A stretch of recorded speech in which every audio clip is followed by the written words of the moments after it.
À 160 km/h, Johannesburg et Pretoria sont à seulement 40 minutes de trajet. En voiture, il faut au moins 1 heure si la route est bonne. C'est maintenant possible grâce au premier train à grande vitesse d'Afrique.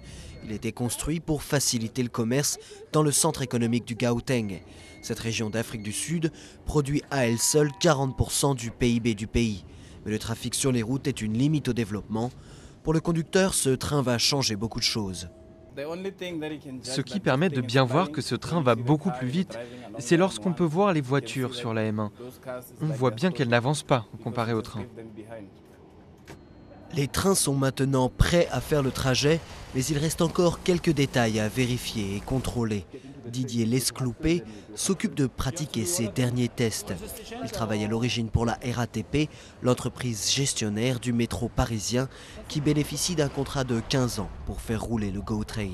La partie ferroviaire, ça y est, on l'a bien stabilisée. Maintenant, c'est tout ce qu'il y a autour, les accès, les ascenseurs, les escaliers mécaniques, la ventilation, toutes ces choses-là qu'on a besoin de vérifier encore un petit peu pendant quelques jours. Mais il reste du chemin avant que les Sud-Africains abandonnent leur voiture. Et le prix du projet, de presque 2,5 milliards d'euros, a été largement critiqué et considéré comme surdimensionné pour un pays en développement. Pour les autorités, c'est un développement crucial pour la région. Pour un pays en développement comme l'Afrique du Sud, c'est beaucoup d'argent, mais il faut bien commencer quelque part pour transformer les transports publics.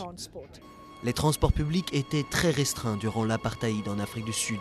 Mais 15 ans plus tard, avec le GoTrain, les autorités locales attendent plus de 100 000 passagers par jour.